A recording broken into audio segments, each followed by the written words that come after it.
क्या हो गया तो ఈరోజు జగన్నాథ రథయాత్రల గురించి చెప్పుకుందాం. టాపిక్ ప్రారంభించాం కదా. జగన్నాథుడి దయ వల్ల మనం వెంకటగిరిలో కూడా మొదటిసారి రథయాత్ర జరగబోతుంది. హరిబోలానండి. వెంకటగిరిలో జరగబోతుంది, బుచ్చిరెడ్డిపాలెంలో జరగబోతుంది. హరిబోలానండి. తర్వాత రాపూర్లో జరిగింది, ముత్తుకూరులో జరిగింది మొదటిసారి. ఒకసారి జరిగితే ఇంక ప్రతి సంవత్సరం కూడా అంటే మన నెల్లూరు ఇస్కాన్ ద్వారా 8 రథయాత్రలు జరుగుతున్నాయి ఇప్పుడు ప్రతి సంవత్సరం. అంటే 2 నెలల కన్నా కూడా 6 అవుతాయి. ఇంకా అంటే 2 నెలల లోపల కూడా అంటే నెలన్నరకు రథయాత్ర. ఇట్లా మంచిది. ఈ రథయాత్రల ఉద్దేశం జనాలు బాగుపడాలి. మీరు మందిరాలకు వచ్చిపోతున్నారని కోరికలు తీర్చుకోవడానికి మా రోగాలు పెంచండి సార్ అని. మీరు మందిరానికి వచ్చి మాకు డబ్బు కావాలా, అమెరికా పోవాలా, లేదా పెళ్ళి కావాలా, పిల్లలు పుట్టాలా అంటే మమ్మల్ని ఇంకా రోగాల్లో పడేయండి అని.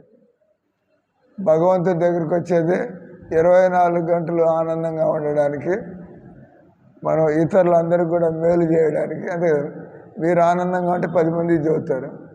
మీకు ఆనందం లేకపోతే జనాలు మిమ్మల్ని పలకరించడానికి రావాలి. మనం జనాల్ని పలకరించడానికి పోవాలి. ఎవరైతే ఆనందంగా ఉంటారో వాళ్ళు ఇతరులకి వెళ్ళి ఇటు చేయండి అటు చేయండి. బట్టి ఈ సంసారంలో రోగం అందరూ కూడా ఈ శరీరం అనేటువంటి రోగంతో బాధపడుతున్నారు. అందరూ కూడా నేను ఈ శరీరం దీన్ని ఎట కాపాడుకోవాలా, దీంతో ఎట అనుభవించాలా, దీంతో ఈ పేరు కోసం పాకులాడడం. ఈ భూమి మీద ఎంతమంది వచ్చారు, ఎంతమంది చనిపోయారు. పేరు కావాలా మీకు? దేవుడి సేవ కావాలా, పేరు కావాలా? దేవుడి సేవ కావాలా. ఎవరి పేరు, ఎంతమంది పేర్లు? ఇప్పుడు నేను ఈరోజు 2 పేర్లు అనౌన్స్ చేశా. వాళ్ళు ఎవరో కూడా మీకు తెలియదు. పేరు చెప్పే మీరు లేకపోతే వాళ్ళిద్దరి పేర్లు ఏంటంటే కొద్దిగా ఆలోచించాలి. జాగ్రత్తగా వినకపోతే అది ఎందుకు గుర్తుపెట్టుకుంటారు? మీరు గుర్తుపెట్టుకునేది భగవద్గీత జ్ఞానాన్ని, మీరు గుర్తుపెట్టుకునేది భగవన్ నామాన్ని, మీరు గుర్తుపెట్టుకునేది భగవంతుడి లీలల్ని. కృష్ణుడు ఏం చేశాడు, అని చేశాడు, ఇవన్నీ. అంటే అవి గుర్తుపెట్టుకుంటే మనకు ఆనందం కలుగుతుంది. అవి గుర్తుపెట్టుకుంటే మనకు మోక్షం కలుగుతుంది. ఈ సంసారంలో ఇవి కూడా చేస్తూ ఉంటాం. కొద్దిగా పాపం వాళ్ళు జగన్నాథుడికి సేవ చేశారు, వాళ్ళకి హరే కృష్ణ మంత్రం అన్నాం. కానీ ఇచ్చేవాళ్ళు ఎప్పుడు కూడా వాళ్ళు నాకు పేరు కావాలా, గుర్తింపు కావాలా. ఒక స్టోరీ ఉంది. ఒక ఆయన రకరకాల సమాజ సేవలు చేశాడు. బావులు తవ్వించాడు, చెట్లు నాటించాడు, వృద్ధాశ్రమాలు కట్టించాడు. కానీ ఆయన చేసినప్పుడల్లా ఆయన వెనకాల పడి నా బోర్డు పెట్టాలి, అక్కడ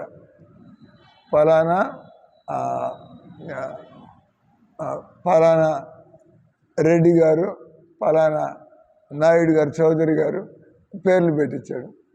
ఆయన చాలా డబ్బు ఖర్చు పెట్టి, డబ్బులు ఉన్నాయి, దేవుడి దేవుళ్ళు వస్తున్నాయి, ఖర్చు పెడుతున్నాడు.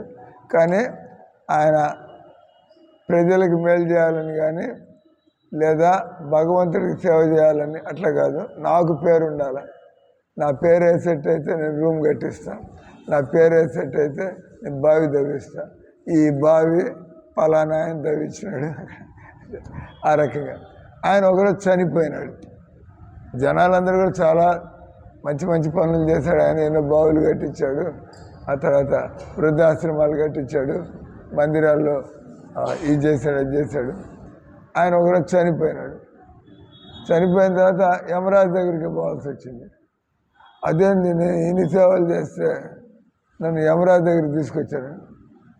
అంటే యమరాజు ఆయన పద్ధతులు నవ్వి అన్నాడు, నువ్వు దేవుడికి ఏం సేవ చేయలేదు, నీ పేరు కోసం పేరు పెట్టారు, అయిపోయింది, అక్కడికి అదే చెల్లుబాటు. నువ్వు ఖర్చు పెట్టావు, పేరు కావాలన్నా నీ భూమి మీదే కాబట్టి నువ్వు చేసినటువంటి ఆ మాంసాహారం తిన్నావు, నువ్వు సినిమాలు చూస్తూ కాలక్షేపం చేసావు, దానికంతా కూడా ఇప్పుడు నీ తోలు తీసి నిన్ను కొరడాలతో కొట్టాలి. కాబట్టి భగవద్గీతలో 18వ అధ్యాయంలో వస్తుంది, 18వ అధ్యాయంలో భగవంతుడు దానం గురించి 3 రకాల దానాలని చెప్పాడు భగవద్గీతలో. ఇది దాతవ్యమిది యద్దానం దీయతే అనుపకారిణే దేశే కాలే చ పాత్రే చ తద్దానం సాత్వికం శృతం. సరైనటువంటి దానం అంటే ఏదో దేవుడి దయ వల్ల నా అవసరాల కంటే అంత ఇంత ఎక్కువ ఉంది, నేను ఆ దేవుడి పేరు మీద ఇచ్చింది ఆయనే కదా, ఆ దేవుడి పేరు మీద ఇబ్బందులు ఉండే వాళ్ళకి నేను కొద్దిగా ఖర్చు పెట్టుకోవాలి. నాకేం గుర్తింపు ఎవరికి పెడుతున్నాను, వాళ్ళు నాకు దండం పెట్టారా లేదా, నేను పెట్టిన పేరు పెట్టారా లేదా, ఇవన్నీ మనకు అవసరం లేదు. మనం దేవుడిచ్చింది దేవుడికి. అప్పుడప్పుడు మీరు గంగా స్నానానికి పోతారు, గంగా స్నానానికి పోతే మీరు తర్పణ చేస్తారు, మన చనిపోయిన వాళ్ళకి లేదా దేవుడికి మీరు అర్పిస్తారు. పువ్వులు, దీపము, జలము లేదా దేవుడికి గంగాజలం తులసి దేవుడికి ఎంతో ప్రియమైంది. శాలిగ్రామాన్ని గంగాజలంతో మనం తులసి దళాలతో పూజ చేస్తాం భగవంతుడికి. సో అప్పుడు మనం గంగాజలం తీసి ఆయన నారాయణకి, అంటే మీరు శాలిగ్రామానికి అభిషేకం చేస్తారు గంగాజలంతో, దేవుడు ఎంతో సంతోషపడతాడు.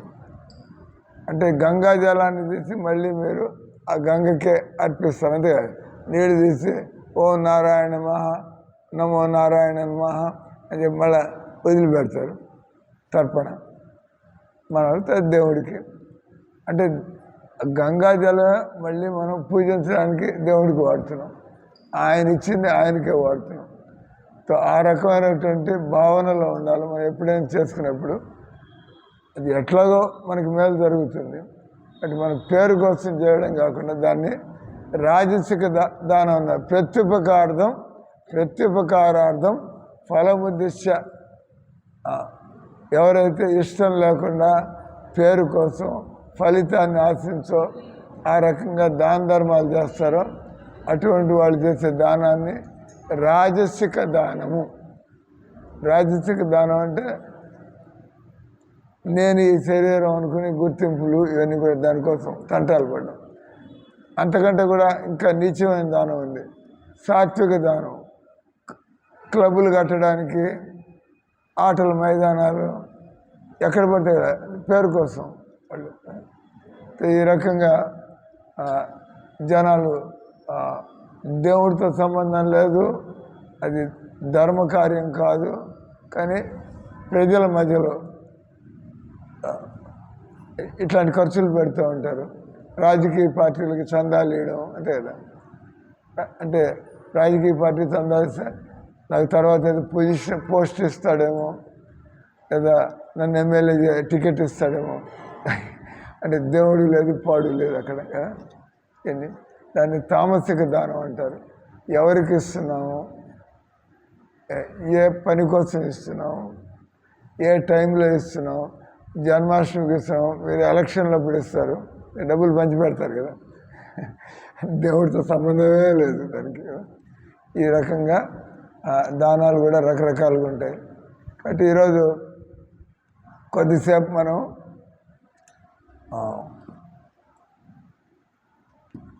ఈ భగవద్గీత నుంచి మనం 8:15 దాకా ఒక 20 నిమిషాలు ఉంది, కొద్దిగా చెప్పుకున్నాం. ఈ జగన్నాథ రథయాత్ర, జగన్నాథుడి గురించి కొంతమంది తెలిసి ఉంటుంది, కొంత మళ్ళా మీకు సరిగ్గా తెలుసుకోవడానికి. ఈ జగన్నాథ రథయాత్ర మనుషులకి సంతోషంగా ఉండాలని, పార్టీలు చేసుకోవాలని. అంటే మీ అబ్బాయి ఎగ్జామినేషన్ పాస్ అవుతాడు, పార్టీ ఇవ్వండి అంటారు. మీ బంధువులు ఫ్రెండ్స్ వచ్చి మీ అబ్బాయి ఎగ్జామ్ ఫస్ట్ క్లాసులు పాస్ అయినాడు, బట్ పార్టీ ఇవ్వండి. లేదా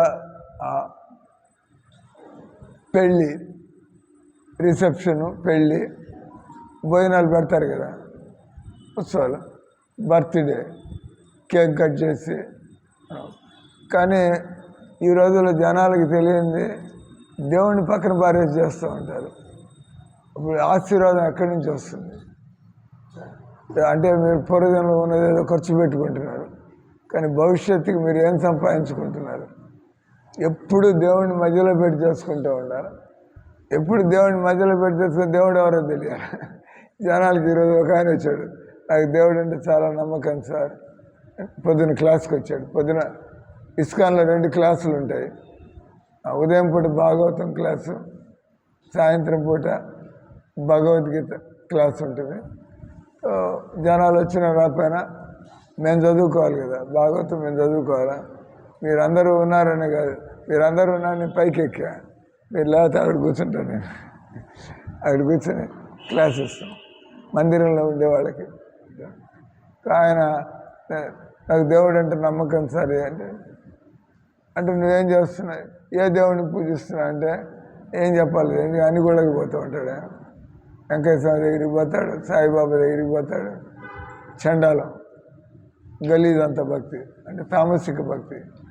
దేవుడు ఎవరో తెలియకుండా దేవుడి సేవ చేశాను. ఎక్కడికి పోతున్నాయి, ఎవరికి చేస్తున్నాయి, ఏం అర్థం లేకుండా.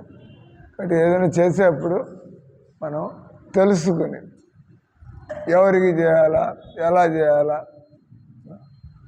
ఉదాహరణకి కలికాలంలో మీరు డబ్బులు ఉంటే ప్రసాదాలు పంచిపెట్టచ్చు.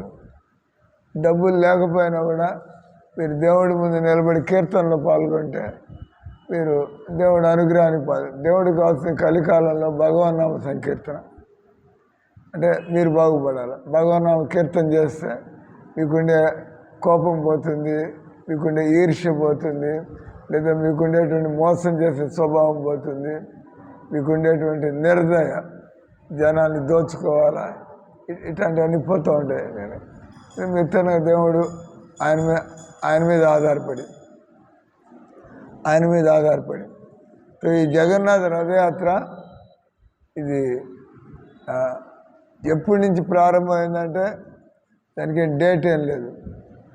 త్రేతాయుగం నుంచి కూడా పూరి జగన్నాథంలో భారీగా, అంతకుముందు రాజులు పోషకులుగా ఉండేవాళ్ళు. రాజులు ఇది తెలుసో తెలియదు. ఇప్పుడంటే మందిరాలకి వెనకాల ఆస్తులు ఉండవు, ఇప్పుడు కూడా కొంత ఉంటాయి. అంటే ఎవరికైతే దాతలకు తెలుస్తుందో వాళ్ళు చక్కగా దేవుడి సేవలు నిరాటంకంగా నిరంతరం జరుగుతూ ఉండాలా, దానికి ఏర్పాటు ఉండాలా. ఇంతకుముందు రాజులు పోషణ చేసేవాళ్ళు, ఎందుకంటే వాళ్ళంతా రాజ ఋషులు. రాజులు కూడా చక్కటి భక్తులే ఉన్నారు. ఈ రోజుల్లో ఎమ్మెల్యేలు వచ్చి దండం పెట్టుకుని పోతున్నారా, అంత పేరుకి చేసుకోవడం, జస్ట్ పబ్లిక్ ముందు. భక్తి అనేది అంటే సైలెంట్గా వాళ్ళు చక్కగా వెళ్ళి భక్తి చేసుకో. ఎవరు చదువుతున్నారు భగవద్గీత? ఏ ఎమ్మెల్యేలు మంత్రులు సారాయి తాకుండా, వాళ్ళు మాంసాహారం తినకుండా ఎవరు ఉంటున్నారు? ఒళ్ళు తెలియకుండా బతకడం, కానీ జనాలకి దండం పారేయడం, దేవుడికి జనాల కోసం, ఫోటో తీయించుకోవడం కోసం. ఇట్లంతా కాదు భక్తి అని. అందుకే మీకు జ్ఞానం ఉండాలి, మీకు పూర్వజన్మ సంస్కారం ఉండాలి. అప్పుడు మీరు అంతా దేవుడి దయ వల్ల, నేను ఎమ్మెల్యే అయ్యా అంటే ఆయన దయ, నేను బతుకున్నా అంటే ఆయన దయ, నాకు తెలివితేటలున్నా అంటే ఆయన దయ. అంటే ఆయన వెనకాల పడితే ఇవన్నీ పెరుగుతాయి. రోజు భక్తి చేస్తూ ఉంటే ఇవి పెరుగుతాయి. మీరు రోజు భగవన్నామం జపం చేస్తే అది ఇహపరాలు రెండు కూడా, ఇక్కడ ఆ తర్వాత కూడా, మానవ జన్మ తర్వాత ఇంతకంటే మనం ఇంకా వైభవంగా జన్మించవచ్చు, ఇంకా పెద్ద లోకాల్లో జన్మించవచ్చు, తిన్నగా ఆయన లోకానికి పోవచ్చు. నమ్మకం ఉందా? వైకుంఠం అనేది ఉందని నమ్మకం ఉందా? వాళ్ళు బండి పేరు పెడతారు, వైకుంఠ రథం అంట. ఆ పోయినాడంతా మాంసం తిని సారాయిలు తాగి ఆ మోసాలు చేసి డబ్బులు సంపాదించి ఆయన వైకుంఠ రథంలో కూర్చోబెట్టి అదే శ్మశానం దాకా, ఆ తర్వాత మళ్ళీ యమలోకానికి పోతాడు. ఆ రథం పేరు వచ్చి వైకుంఠ రథం. ఆ వైకుంఠ రథం ఏదో ఈ శ్మశానం దాకా పోతుంది. ఆ తర్వాత యమదూతలు తీసుకుపోతారు, ఈడ్చుకుంటారు, లాక్కుంటారు, హై కొట్టుకుంటారు. అదేంద్ర బాబు నేను వైకుంఠ రథంలో. కానీ అట్లా కాదు, మీరు నిజంగా వైకుంఠానికి పోవాలంటే దానికి మీరు భక్తుల్లాగా బతకాలి. ఎవరైతే ఆ వైకుంఠ నారాయణుడు, వైకుంఠాధీష్ ఎవరైతే భగవంతుడిని సేవిస్తూ ఉంటారో, భగవంతుని సేవిస్తూ ఉండి మీలో మార్పులు రావాలి. మీరు 25 ఏళ్ళ నుంచి మందిరానికి పోతున్నారు, కానీ మాంసం కూడా తింటున్నారు. అది ఏం బాగుపడ్డారు మందిరానికి పోయి? అవును, ఇక్కడ సునందమ్మ ఇంట్లో అందరు తింటారు, నేను మాత్రం తిన్నా అంతే కదా. అంటే అంత బస్ ఏమన్నా చేసుకోండి అంటే తలకెక్కింది బస్. ఇంట్లో వాళ్ళు వినకపోతే మనం ఏం చేస్తాం? కానీ వాళ్ళతో పాటు నేను చెడిపోను. ఇంట్లో వాళ్ళని మనం బాగు చేయాలా, కనీసం వాళ్ళని బాగు చేయలేకపోతే వాళ్ళతో పాటు మనం చెడిపోకూడదు. మీ బతికేదో మీది, నా బతికేదో నాది.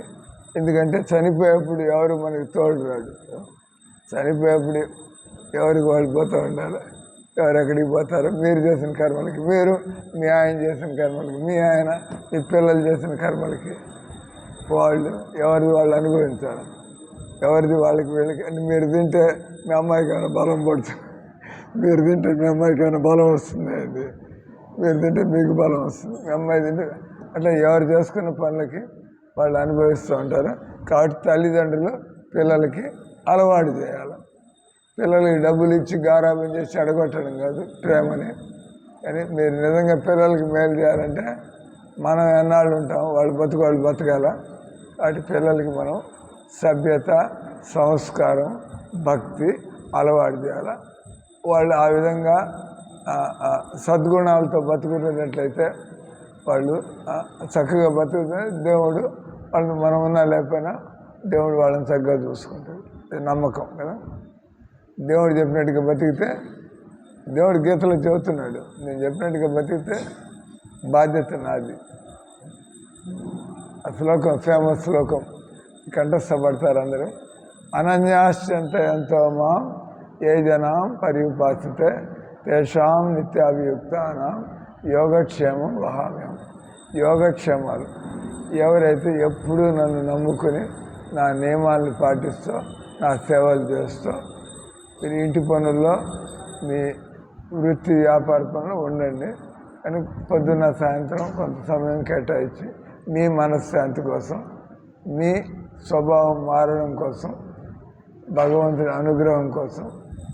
అంటే సాత్విక జీవితం అంటే అది నియమపూర్వకంగా ఏదో వారంలో సరిపోయొచ్చి 6 రోజులు వాళ్ళు అంటారు క్రిస్టియన్స్ అంటారు. సోమవారం నుంచి శనివారం దాకా చేయని పాడు పనులు ఉంటాడు. ఆదివారం చర్చికి వెళ్ళేసి కన్ఫెషన్ అంట, నేను ఈ పాడు పని చేశాను, ఆ పాడు పని చేశాను, క్షమించండి నన్ను. అది మళ్ళీ తర్వాత సోమవారం నుంచి మళ్ళీ అదే పని. సోమవారం నుంచి శనివారం దాకా పాడు పనులు, ఆదివారం చర్చికి పోయి చేసిన పనులన్నీ కడుక్కోవడం. అవి పాడు పనులు తెలిసి ఆఫ్ చేయాలి కదా, అది లేదు. మళ్ళీ నెక్స్ట్ డే మళ్ళీ సోమవారం నుంచి మళ్ళీ పాడు పనులు ప్రారంభించు. హిందువులు కూడా అదే పద్ధతిలో బతుకుతున్నారు. వాళ్ళకి తెలియదు కాబట్టి అట్లా బతుకుతున్నారు. హిందువులు తెలిసి కూడా వాళ్ళని వాళ్ళు మోసం చేసుకుంటారు. హిందువులకు తెలుసు మనం తప్పు చేస్తే ఆల్రెడీ అయిపోయింది, ఇంక నుంచి చేయను కదా. జరిగిపోతే చేసిన దాన్ని క్షమించండి, ఇంక నుంచి నేను జాగ్రత్తగా ఉంటాను. ఈ జగన్నాథ రథయాత్ర అది మనుషులు దేవుడి పండుగలు జరుపుకోవాలి, శాస్త్రాల్లో ఉంది మనకి.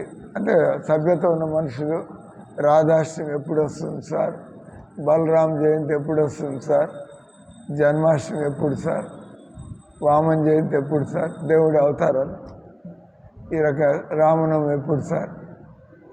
చక్కగా ఆ రోజుల్లో ఈ పనులు ఎప్పుడూ ఉంటూ ఉంటాయి, సంసార బాధ్యతలు ఎప్పుడూ ఉంటూనే ఉంటాయి. మరి మన చావుకు కూడా తయారవ్వాలా, మన మంచి జన్మ కూడా తయారవ్వాలా, రెండు కూడా బ్యాలెన్స్ అంటారు. భగవంతుడు నీ ఉద్యోగం నిర్లక్ష్యం చేసి మందిరంలో కూర్చో, నీ పెళ్ళాం బిడ్డల్ని నిర్లక్ష్యం చేసి ధ్యానం చేసుకో. అది చూసుకోవాలి. ఇది శరీరం ఉంది, ఇది చూసుకోవాలా. తర్వాత మనం మనిషిగా పుట్టాము, మన ఆత్మ కళ్యాణం కూడా. ఇప్పుడు అందరూ చేస్తున్నటువంటి తప్పు ఆత్మ కళ్యాణం. ఎందుకంటే వాళ్ళకి ఆత్మజ్ఞానం లేదు, మనం ఆత్మకి పోషణ లేదు, ఆత్మకి ఎదుగుబాటు లేదు. సో కాబట్టి భగవద్గీత. సో ఇక్కడ రథయాత్రలో పెద్ద ఎత్తున 16 జూలై పూరిలో 15 లక్షల మంది వాళ్ళు ఎంత ఏర్పాట్లు చేస్తారు. రథాలు, పెద్ద పెద్ద రథాలు, 3 రథాలు. మనం ఇక్కడ ఒకే రథంలో ముగ్గురిని లాగుతాం. బాగా భక్తుల సంఖ్య ఎక్కువ ఉంటే చక్కగా అందరూ కలిసి. ఒకటి వచ్చి ఖర్చు, రెండోది వచ్చి వాలంటీర్స్. సో జనాలు ఎక్కువ మంది పాల్గొన లేకపోయినా భక్తులకి ఆతృత. జగన్నాథుడు మందిరంలో ఉన్నాడు, ఆయనకి రథయాత్ర చేయాలి కదా. జగన్నాథుడు ఉన్నాడు, ఆయనకి చెప్పని పోగు పండగ. ఆయన జన్మాష్టమి అప్పుడు మనం 56 వంటకాలు నైవేద్యం పెట్టాలి కదా. ఎవరైతే భక్తులు వాళ్ళకి ఎట్లాగో తాపత్రయం ఉంటుంది. కానీ మన ప్రచారం ద్వారా మెల్లిమెల్లిగా భక్తులు పెరుగుతూ ఉంటే మనంతా కలిసి చేస్తే పెద్ద పనులు అవుతాయి కదా. ఈ రకంగా జగన్నాథ రథయాత్ర వెనకటి కాలంలో జనాలందరూ ధార్మికంగా ఉండేవాళ్ళు. రాజులు దగ్గర నిలబడి వాళ్ళు, మీరు చూస్తూ ఉంటారు తిరుపతి మందిరం ఎంత పెద్దగా ఉంది, జగన్నాథ్ పూరి, రామేశ్వరం పోయిన వాళ్ళకి తెలుసు. పెద్ద పెద్ద శ్రీరంగం, ఎంత పెద్ద పెద్ద మందిరాలు. అదంతా రాజపోషకులు కాబట్టి అప్పుడు కట్టారు ఇవన్నీ. ఇప్పుడు మన ఎమ్మెల్యేలు, మంత్రులు, ఆయన పేరు మంత్రి నారాయణ గారంట, ఆయన పేరు నారాయణ, వాళ్ళ అమ్మ పెట్టింది, వాళ్ళ నాన్న పెట్టాడు. ఆయన మాత్రం ఎక్కువ మందిరాలు. ఈ మందిరాలు ఇవన్నీ నాకు అంత ఇంట్రెస్ట్ ఏం లేదు. జనాల కోసం పనిచేయడం ఇట్లా. కానీ రెండూ ఉండాలి. మన ఆత్మ కోసం మనకి భగవంతుడితో భక్తి కూడా ఉండాలి. అట్లా మన మంత్రి గారు కాబట్టి పనులు చేయాల్సిందే. ఇలా తిట్టిపోస్తారు. ఎన్నుకుంటే తన స్వార్థంతో అంత దోచుకుంటూ ఉంటే ఈ కలికాలం. కాబట్టి ఈ రథయాత్రలు అనేవి చైతన్య మహాప్రభు కృష్ణుడు అందుకే మేము ఎప్పుడు కీర్తన చేసినా కూడా హరే కృష్ణ, రాధాకృష్ణ మంత్రం ముందర డైరెక్ట్గాను. దానికి ముందు చైతన్య మహాప్రభు శ్రీకృష్ణ జయ శ్రీకృష్ణ జయ శ్రీకృష్ణ చైతన్య ప్రభు నిత్యానంద శ్రీ అద్వైత గదాధార శ్రీవాసాది గౌరభక్తులు.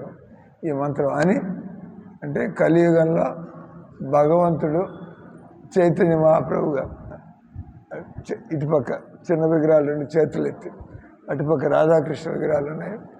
ఉత్సవ విగ్రహాలు అంటే చిన్నవి. మూల విగ్రహాలు వచ్చి జగన్నాథ్, బలదేవ్, సుభద్ర. ఉత్సవమూర్తులు వచ్చి అక్కడ రాధాకృష్ణులు, గౌరంగ మహాప్రభు, నిత్యానంద, కృష్ణుడు, బలరాముడు. వాళ్ళు వచ్చి మళ్ళీ ప్రారంభించారు పెద్ద ఎత్తున. స్వయంగా భగవంతుడు తన రథయాత్రని తానే స్వయంగా నిలబడి, మందిరంలో ఆయన జగన్నాథుడు, బలదేవుడిగా ఉన్నాడు, బయట ఆయన చైతన్య మహాప్రభు, నిత్యానందులుగా ఉన్నారు. అంటే జనాల్ని వాళ్ళు స్వయంగా నిలబడి, మీరు భగవంతుడికి సేవలు చేస్తూ ఉంటే మీకు చక్కగా మనశ్శాంతి కలుగుతుంది, మీ దరిద్రం పోతుంది, మీకు ముక్తి కలుగుతుంది. ఈ శరీరంలో డబ్బులున్నా కూడా ముసలితనం తప్పించుకోలేం, డబ్బులున్నా కూడా రోగాలు తప్పించుకోలేం. అంటే అసలైనటువంటిది మనం ఈ శరీర బంధాల నుంచి బయటపడాలి. సులభం కాదు. అందుకే గృహస్థ ఆశ్రమం అన్నారు. గృహస్థ ఆశ్రమం అంటే మనం ఇంట్లో ఉంటూ కూడా సాధించాడు. ఇదేదో మందిరంలో భక్తులు చేస్తూ ఉంటారు, వాళ్ళ బతుకు. మీరు గృహస్థులుగా ఉన్నా కూడా మనుషులే కదా. మందిరంలో ఉండేవాళ్ళు మనుషులు, బయట వాళ్ళంతా పశువులే. మీ పశువులు అయితే తింటారు, మేము కూడా మీలాంటి వాళ్ళే కదా. ఒకప్పుడు మీలాగా బతికిన వాళ్ళే. ఆ గురువు గారి దగ్గరికి వెళ్ళాం కాబట్టి ఆయన చెప్పింది మేము నేర్చుకున్నాం. ఇప్పుడు ఆయన లేడు, మీరు మా దగ్గర నుంచి నేర్చుకోవాలి. ఇట్లా మీరు మీ పిల్లలకి నేర్పించాలి. ఇట్లా సమాజంలో ఎప్పుడు కూడా భక్తి అనేటువంటిది ఉంటూనే ఉండాలి. ఎప్పుడైతే భక్తి లోపిస్తుందో రాక్షస ప్రవృత్తులు బయటకు వస్తాయి, యుద్ధాలు. ఇప్పుడు జనాల కోసం చేసే ఖర్చు కంటే యుద్ధాల కోసం ఎక్కువ ఖర్చులు అవుతాయి. ఆ ఓడలు వార్షిప్స్ అంటారు, వార్ ప్లేన్స్ అంటారు. ఒక్కోటి 2 కోట్లు అంట, 6 కోట్లు అంట. ఏమో అది జనాల కోసం ఖర్చు పెడితే ఎలా పంటలు పండించవచ్చు, ఎలా వాళ్ళకి సౌకర్యాలు. కానీ ఎవరికి నమ్మకం లేదు. వాడంటే చైనా, వాడంటే మనకు భయం, మనం అంటే వాడికి భయం. అందరికీ గొడవలు. అభివృద్ధి ఎక్కడ ఉంటుంది? డబ్బు అంతా అటుపోతుంది తుపాకుల కోసం, ట్యాంకుల కోసం. కాబట్టి ఇవన్నీ తగ్గాలంటే బాగా భగవద్గీత ప్రచారం ముమ్మరంగా జరగాలి. అప్పుడు జనాలకు తెలుసు, అంతే కదా. మరి ఎవరు నమ్మడానికి వీలు లేకపోతే మరి అందరం కూడా కత్తులు కటార్లు పెట్టుకుని భారతదేశంలో ముస్లింలు వాళ్ళని మనం ఎదుర్కోవడానికి హిందువులంతా కూడా ఇట్లంతా తయారవుతుంది. అందరి జ్ఞానం కలిగితే మనం మనుషులు కొట్టుకు తాగకూడదు, అర్థమవుతుంది. కలుతున్నాం అంటే వాళ్ళు బాగుపడితే మీకు ఆ నమ్మకం కలుగుతుంది. ముస్లింలు బాగుపడితే వీళ్ళు ఇంకా మన మీద దాడి చేయరు. కానీ ఎప్పుడు దాకా వాళ్ళు ఆవును చంపుతున్నారో, వాళ్ళు మనతో పాటు జై శ్రీరామ్ అనరో, వాళ్ళు హరే కృష్ణ అనరో. ఏ ముస్లిము క్రిస్టియన్ అయితే జై శ్రీరామ్ హరే కృష్ణ అండో వాడు అవకాశం కోసం ఎదురు చూస్తున్నాడు. హిందువులంతా రెడ్డి, నాయుడు, ఎస్సీ, ఎస్టీ కొట్టుకు చూస్తుంటే వాడు పండగ చేసుకుంటాడు. వీళ్ళు చంపుకుంటా ఉంటే మనమంతా కలిసి మనం కూడా దాడి చేద్దాం వాళ్ళ మీద, అంతే కదా. అంటే హిందువులు ఈ భూమి మీద ఉన్నంత వరకే ఆయన ఎవడో అన్నాడు, ఈ భారతదేశంలో హిందువులు మెజారిటీగా ఉన్నంత వరకే ఈ డెమోక్రసీ ఇదంతా. ఏ రోజైతే హిందువులు మెజారిటీ ఉందో ఇక్కడ షరియా చట్టాలు, వాళ్ళని మనం బతకనిస్తున్నాం. వాళ్ళు వస్తే మనల్ని బతకలేరు. వాళ్ళని మనం బతకనిస్తున్నాం అంటే హిందువులు ప్రశాంతంగా ఉంటారు. వాళ్ళు వస్తే ముస్లింలు కానీ క్రిస్టియన్ కానీ చంపండి, వీళ్ళందరినీ కన్వర్ట్ చేయండి. జ్ఞానం అయ్యారు కన్వర్ట్ చేయాలంటే. ఏమైనా బుద్ధి ఏమైనా ఉంది, ఎందుకు కన్వర్ట్ కావాలా చెప్పండి. మీ మతంలో ఏమైనా మంచి ఉంటే చెప్పండి. వాడికి భయం, హిందువులంతా కలిసి ఉంటే మనం అంతా తోక ముడుచు కూర్చోవాలా, వాళ్ళ దగ్గర చెప్పడానికి ఏం లేదు. అంటే ఈ రథయాత్ర అనేటువంటిది వాడు ముస్లిం అనుకుని క్రిస్టియన్ అనుకుని మందిరానికి రాడు, మూర్ఖుడు. దేవుడు అంటే అది మనకు కొంత తెలుసు, నాకు ఇంకా దేవుడు ఎలా ఉంటాడో తెలీదు, పోయి భగవద్గీత చదువు అట్లుండాలి. కానీ నేను క్రిస్టియన్ని వాడి బైబిల్ నేను భగవద్గీత తగలబెట్టాలా? మొత్తం అంటే వాడు దెయ్యం వాడు కదా. ఈ రకంగా ఈ రథయాత్రలు ఇవన్నీ కూడా హిందువులు బాగా కలిసి సమాజాన్ని బాగు చేయడానికి మనం రథయాత్రలు చేయాలా, మనం భగవన్నామం కీర్తన చేయాలా, మనం ప్రసాదాలు పంచిపెట్టాలా. వాడి దేవుడికి దండం పెట్టు, కానీ అందరూ తింటారు కదా భోజనం. ఇప్పుడు వాళ్ళు ఎంత పిచ్చాళ్ళలాగా తయారవుతారంటే, మీరు దేవుడికి పెట్టారు మేము తినకూడదు అంటాడు.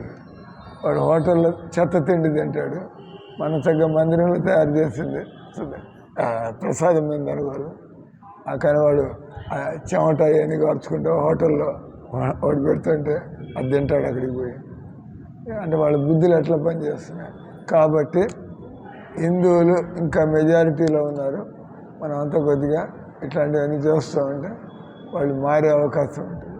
అందరూ హరే కృష్ణ హరే కృష్ణ కృష్ణ కృష్ణ హరే హరే హరే రామ హరే రామ రామ రామ హరే హరే. వచ్చారు వీళ్ళు BVS చక్రధారి. బులా ప్రభుపాదికి మాల నికాల